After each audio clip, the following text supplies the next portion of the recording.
La verdad es importante. La verdad es eternamente importante. Si hay una manera como pudiéramos describir a la iglesia de Jesucristo, es diciendo: nosotros somos el pueblo de la verdad. Y por lo tanto deberíamos encarnar la verdad en todo lo que somos y en todo lo que hacemos y en todo lo que hablamos. Esta mañana me estaba recordando algo que me pasó, si no me equivoco, fue el año 2019. Usted recordará cuando el basquetbolista o ex basquetbolista Kobe Bryant falleció. Creo que había sido un domingo, si no me equivoco. Y un joven se me acercó y me dijo: pastor, ¿tú sabías que murió Kobe Bryant? Y le dije: no sabía. Estábamos saliendo del servicio y él me interceptó en el estacionamiento. Y él me dijo: estoy devastado, pastor. Y yo me quedé devastado por la manera como me lo estaba diciendo.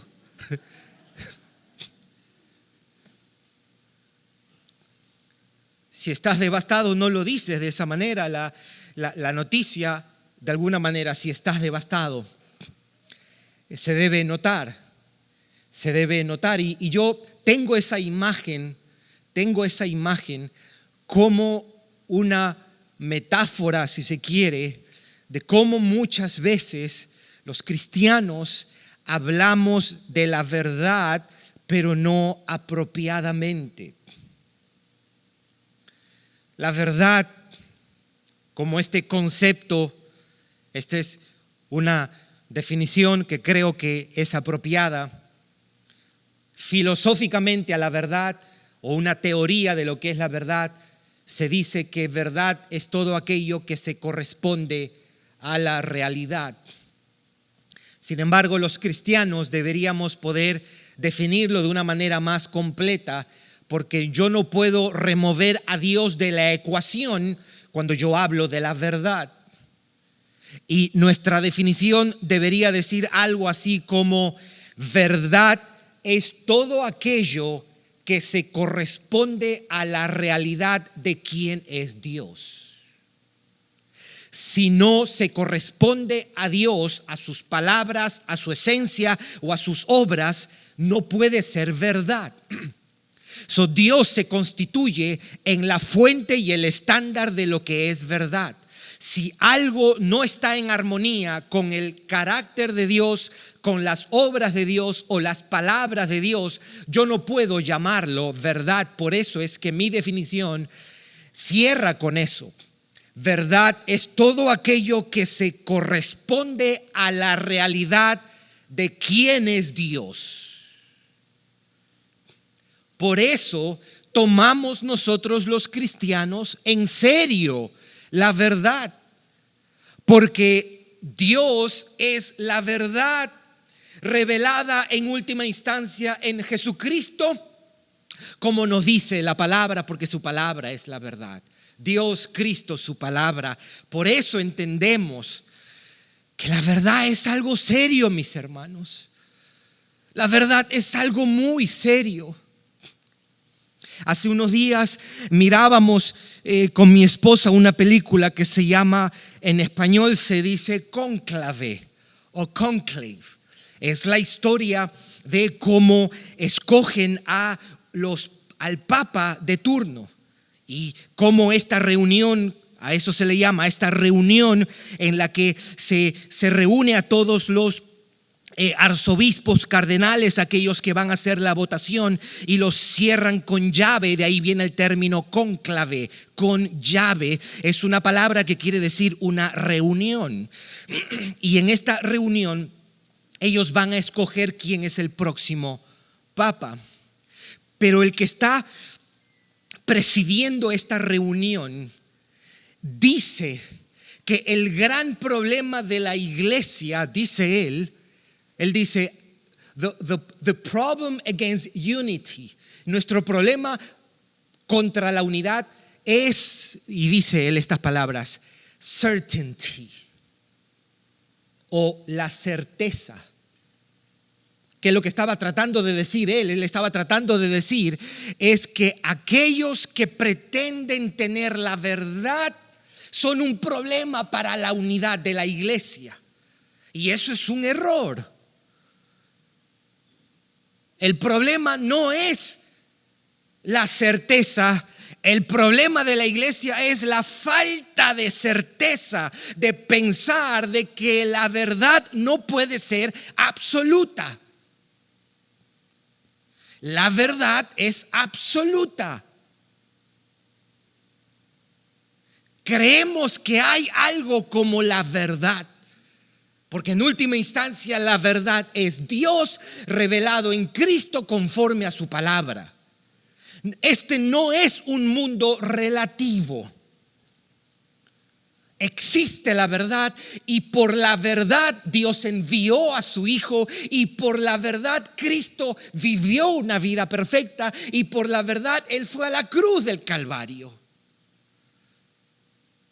La verdad no es algo liviano para nosotros los creyentes. Y eso es tan serio que Dios quiere que su pueblo refleje esa convicción. Si hay una sociedad o una comunidad que va a honrar la verdad y se va a aferrar a la verdad, esa sociedad debe ser la sociedad cristiana, el pueblo cristiano. Nosotros estamos llamados a ser el pueblo de la verdad. No en vano se nos llama a la iglesia columna y baluarte ¿de qué? De la verdad. Y eso, mis hermanos, incluye lo que nosotros hablamos. Lo que nosotros hablamos.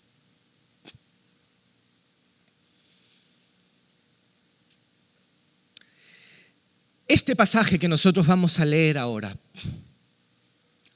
debe ser entendido bajo esa premisa. La iglesia, el pueblo de Dios, es el pueblo de la verdad y habla siempre la verdad. En este pasaje lo que nosotros vamos a encontrar es cómo se definía cuando alguien era culpable o si alguien era culpable de algún delito o algún crimen. Nosotros vamos a encontrar 4 cosas básicas en este texto. En el versículo 15 se va a establecer un proceso justo y sensato para los casos criminales. En el versículo 16 nosotros tenemos que este proceso implica presentarse delante de Dios. Número 3, en los versículos 17 al 19 vamos a mirar las consecuencias de dar un falso testimonio. Y número 4, vamos a tener el temor que esto debía producir en el pueblo. Al final vamos a hacer un par de aplicaciones prácticas y una implicación suprema. Le he puesto así, un par de aplicaciones prácticas y una implicación suprema para nosotros los creyentes.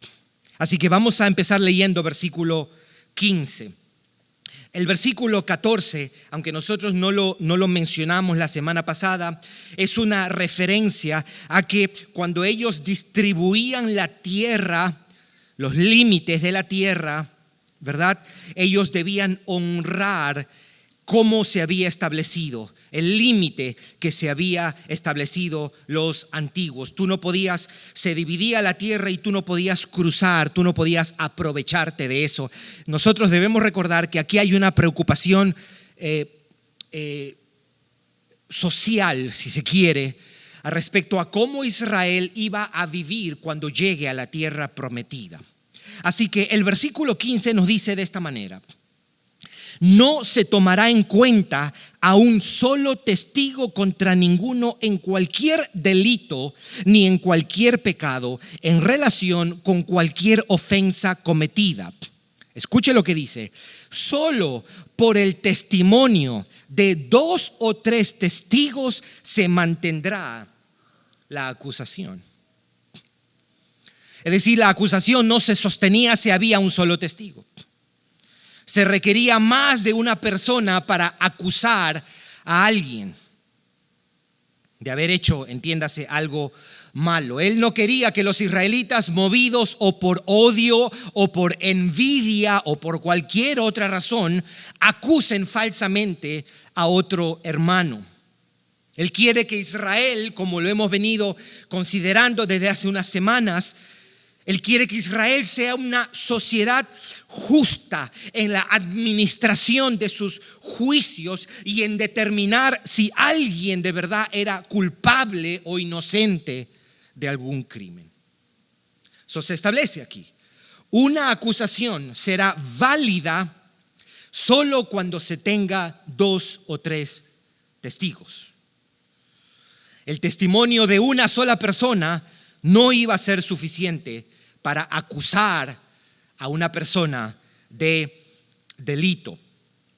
Ahora, este proceso implica presentarse delante de Dios. Leamos el versículo 16. Versículo 16 de nuestro texto dice, cuando se levantare testigo falso contra alguno para testificar contra él, entonces los 2 litigantes se presentarán delante de Jehová y delante de los sacerdotes y de los jueces que hubieren aquellos días. Todo el proceso incluye venir delante de los jueces, delante de los sacerdotes y en última instancia delante de Dios. Esto le añadía seriedad al proceso. Si vas a acusar a alguien, ten en cuenta que no solo vas a llevar tu caso al juez, tu caso al sacerdote, también considera que vas a estar delante de Dios. Él quiere promover una conciencia solemne, una conciencia reverente, una conciencia responsable.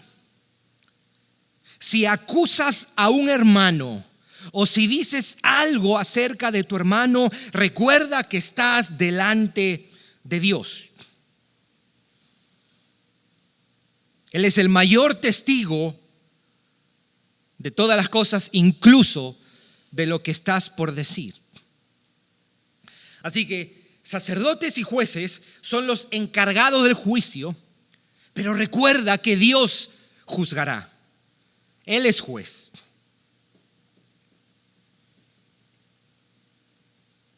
Él será un juez justo contra ti si te levantas como un juez falso contra tu hermano. Él será un juez justo contra ti si te levantas como un juez injusto contra tu hermano. Versículos 18 y 19, las consecuencias de dar un falso testimonio. Versículo 18. Y los jueces inquirirán bien, y si aquel testigo resultare falso,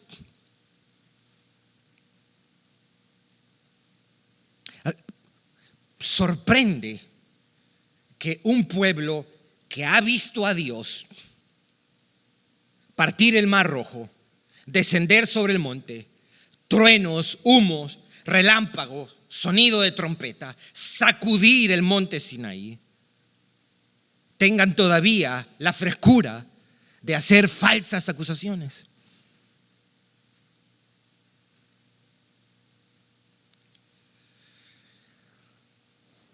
Si se descubría que acusaste falsamente a otro israelita, esto implicaba que ibas a recibir un castigo correspondiente al delito que estabas hablando. Cero tolerancia para los falsos testigos. Cero tolerancia para los calumniadores. Así que debías estar seguro de levantar cargos contra alguien. Asegurarte de que vas a decir la verdad si pensabas acusar a alguien.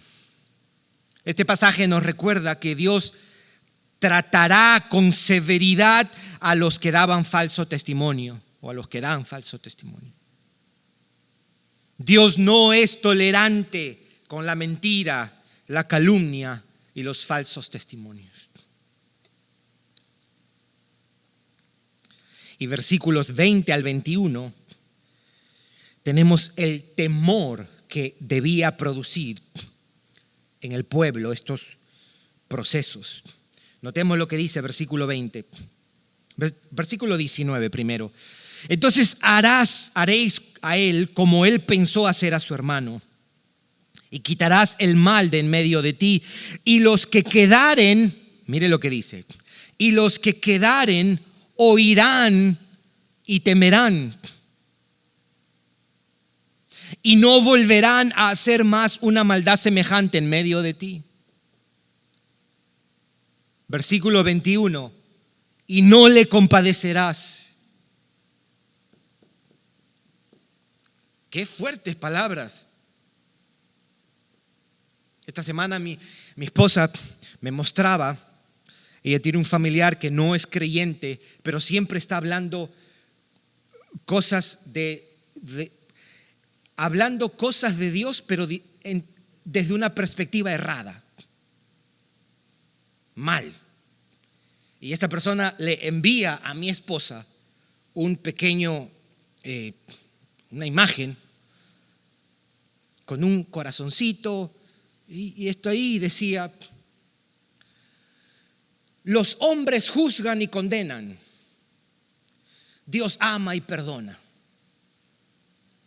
Yo estoy seguro que muchos cristianos dirían amén a eso.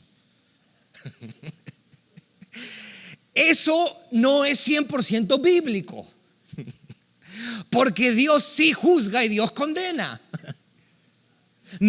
¿No está ahí la esperanza de nuestra salvación? Que Dios condenó al justo para que nosotros no seamos condenados. ¿No fue un juicio de Dios cuando abrió la tierra y se comió a 20 y pico mil de personas? ¿No fue un juicio de Dios cuando hizo llover azufre? ¿No fue un juicio de Dios el diluvio? Alguien diría: sí, pero eso es Antiguo Testamento. ¿No fue un juicio de Dios cuando mató a Ananías y a Zafira? Mire lo que dice este pasaje, versículo 21. Y no le compadecerás.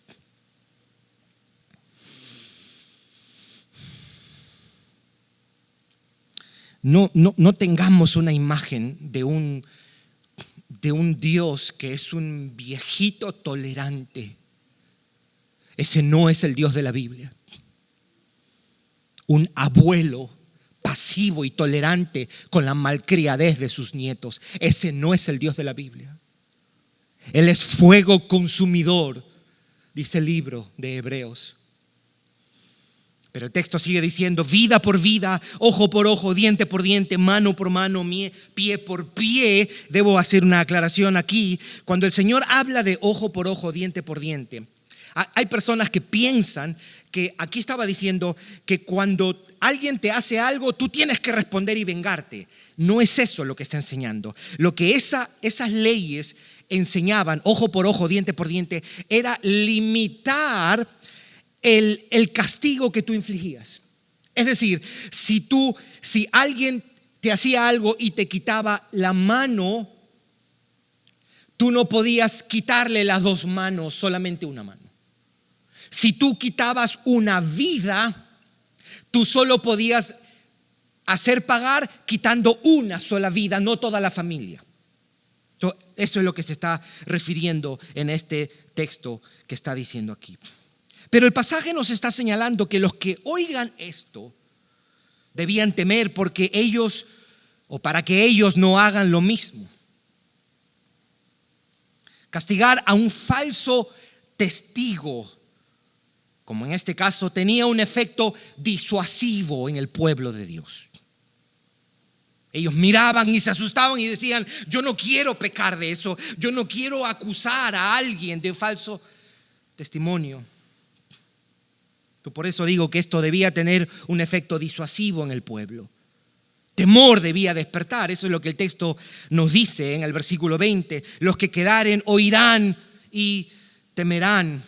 Esto tenía un efecto purificador en el pueblo. Cuando un calumniador era castigado, juzgado, encontrado culpable, y en casos algunos morían, los demás debían mirar esto y provocar temor en sus corazones.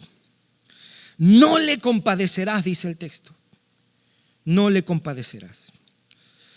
Eso es lo que nosotros tenemos en este pasaje, mis hermanos. En estos versículos desde el 15 hasta el 21. Se establece un proceso justo y sensato para los casos criminales. Se establece, no es un solo testigo, necesitamos 2 o 3 testigos si usted va a acusar a alguien. El proceso implica ir delante de los sacerdotes y los jueces, pero en última instancia recuerda que tú estás delante de Dios.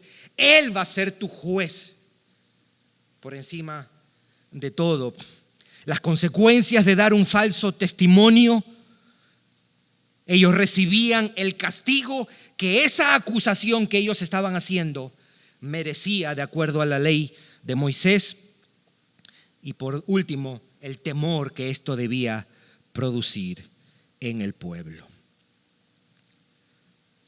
Si uno mira esto, rápido viene el 8º mandamiento. Esto es una extensión y una aplicación del 8º mandamiento. No darás falso testimonio. O no hablarás mentiras. Era una manera del Señor recordarle a su pueblo: si tú vas a acusar a alguien de algo que ha hecho, más te vale que sea cierto y que tengas testigos.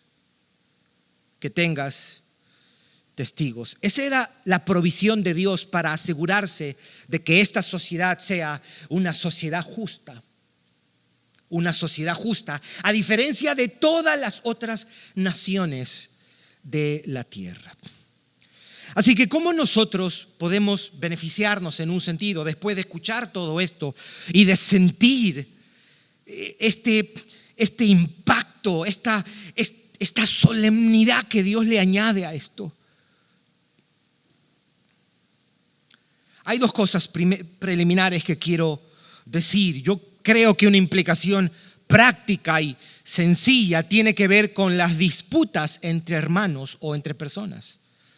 Es decir, en un caso de pleitos o malos entendidos o problemas entre 2 o más personas, tenemos que oír los 2 lados de la historia.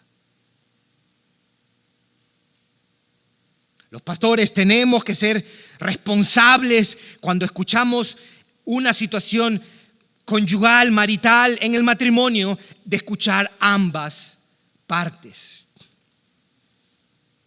Para ser justos, porque hay un proverbio que dice, mire lo que dice, y tenga esto como una referencia: justo parece el primero que aboga por su causa, pero viene su adversario y le descubre. Esto está en Proverbio 18:17.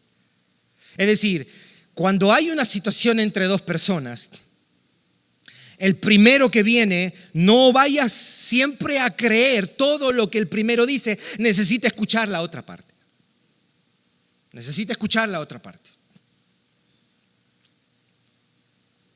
Ahora bien, este mandato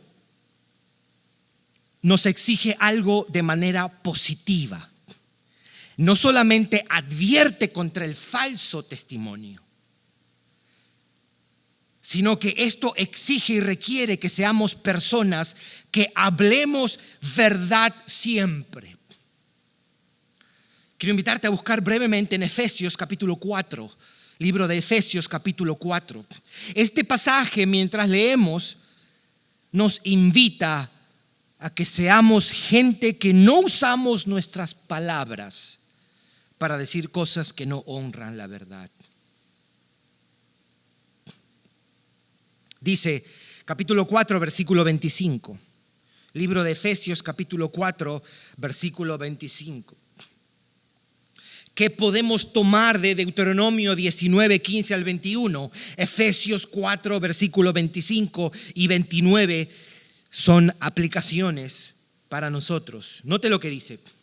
Por lo cual, desechando la mentira, hablad verdad cada uno con su prójimo. El fundamento de este pasaje, de esta exhortación, es que somos un cuerpo y somos miembros los unos de los otros. La implicación sería, ¿cómo voy a hablar algo que es mentira, malo y engañoso si le estoy haciendo daño al cuerpo al cual pertenezco? Desecha la mentira, hable verdad, cada uno con su prójimo. Versículo 29.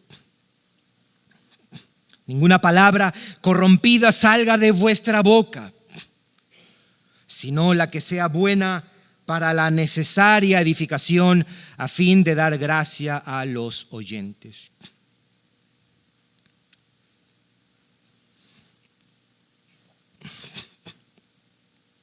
Los chismes, las críticas, las calumnias no deben tener lugar en la comunidad de redimidos. Hablar mentira en cualquiera de sus formas, incluyendo las críticas infundadas, decir cosas falsas acerca de otras personas o de los hermanos, la exageración, no es algo que Dios toma livianamente, y nosotros tampoco.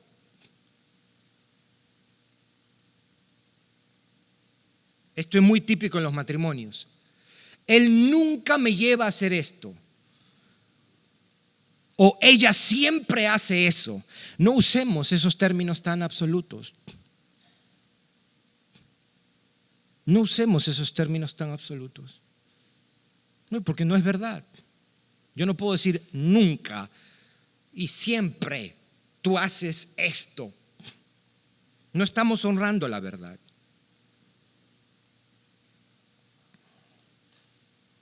La iglesia, que es llamada columna y sostén de la verdad, no puede estar marcada por la mentira, mis hermanos.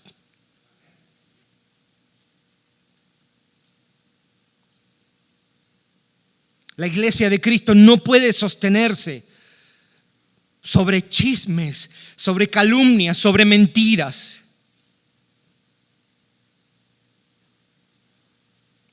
Estamos delante de Dios, mis hermanos. Estamos delante de Dios. Tengamos temor, seamos reverentes.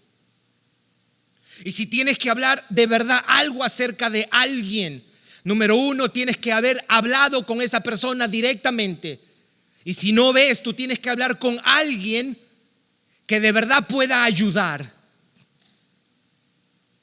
Si no, no tenemos ningún negocio hablando de alguien con otras personas. Eso es una calumnia. Eso es dar un falso testimonio. Eso es chisme. Que Dios nos guarde de eso, mis hermanos. Pero quiero terminar con esto. Esto de los testigos verdaderos, de tener dos personas que den testimonio de algo, es tan importante, tan trascendente, que nuestra redención, mis hermanos, también fue sometida a esta regla. ¿A qué me refiero con eso? Que Dios toma tan en serio la verdad o esta verdad de los testimonios, que incluso para salvarnos, Él honró este principio de los testigos. Vamos a Juan capítulo 5, versículo 31 al 39. Dios toma tan solemnemente esto de dar testimonio y tener testigos, que aún para redimirnos, mis hermanos, Él honró el principio de los testigos. Vamos a leer Juan 31 al 39.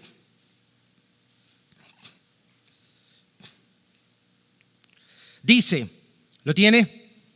Aquí Jesús está hablando con los judíos, y si usted subraya la Biblia, yo recomiendo eso, es una recomendación solamente, usted va a poder ver algo bien claro aquí. Yo le voy a decir lo que usted pudiera subrayar, no lo que tiene que subrayar, lo que usted pudiera subrayar. Versículo 31. Si yo doy testimonio acerca de mí mismo, esto es Jesús, mi testimonio no es verdadero. Versículo 32. Otro es el que da testimonio acerca de mí, y sé que el testimonio que da de mí es verdadero. Versículo 33. Vosotros enviasteis mensajeros a Juan, y él dio testimonio de la verdad. Yo subrayaría, él dio testimonio de la verdad. Eso es uno. Versículo 34. Pero yo no recibo testimonio de hombre alguno, mas digo esto para que vosotros seáis salvos. Él, hablando de Juan el Bautista, era antorcha que ardía y alumbraba, y vosotros quisiste regocijaros por un tiempo en su luz, mas yo tengo mayor testimonio que el de Juan, porque las obras que el Padre me dio para que cumpliese las mismas obras que yo hago, dan testimonio de mí que el Padre me ha enviado. Versículo 37, también el Padre que me envió ha dado testimonio de mí. Yo subrayaría eso. Ya usted tiene dos: el testimonio de Juan el Bautista, el testimonio del Padre. Pudiéramos contemplar dos cosas para hablar del testimonio del Padre. Primero, los milagros que él hacía, porque eso es lo que dice: las obras dan testimonio de mí. El Padre le concede a él el poder hacer esto. Pero también habla de Mateo 3:17. ¿Se acuerda cuando Jesús se levantó del río Jordán y el Padre dijo: este es mi Hijo amado? Dios estaba dando testimonio. Nunca habéis oído su voz. Mateo 3:17. Ni habéis visto su aspecto, ni tenéis su palabra morando en vosotros, porque a quien Él envió, vosotros no creéis. Versículo 39. Mire lo que dice: escudriñad las Escrituras, porque a vosotros os parece que en ellas tenéis la vida eterna, y ellas son las que dan ¿qué? Testimonio de mí. Yo subrayaría: ellas son las que dan testimonio, la Escritura. ¿Usted vio ahí los tres? Pudiéramos haber citado primera de Juan capítulo 5, que menciona algo parecido, de el testimonio acerca de Cristo. Lo que tenemos aquí es que la verdad acerca de Cristo fue testificada por Juan el Bautista, número uno, fue testificada por el Padre porque dio testimonio de él, y también por las Escrituras que hablaron de él. Nuestra redención, el perdón de los pecados, la justificación y la adopción que Cristo nos da fue lograda honrando esta verdad. El principio de testigos que dicen la verdad. El principio de dar un testimonio verdadero. Dios requiere que hablen la verdad como reflejo de su carácter verdadero y como reflejo de su actuar verdadero en la redención. Aquí tenemos un Dios, el Dios que te salvó. El Dios que te salvó honró el principio de los testigos para probar una verdad. En este caso, la verdad acerca de su Hijo. Quiero terminar mencionando esto, mis hermanos. La verdad para nosotros debe ser algo solemne. No tomamos en poco el uso de nuestras palabras. No somos instrumentos de mentira, porque el Dios que nos salva es la fuente y el estándar de la verdad. Negar la verdad y abrazar la mentira es negar y rechazar a Dios. Esto debe hacernos temblar y pausar un momento cada vez que hacemos un juicio acerca de otra persona o de otro hermano.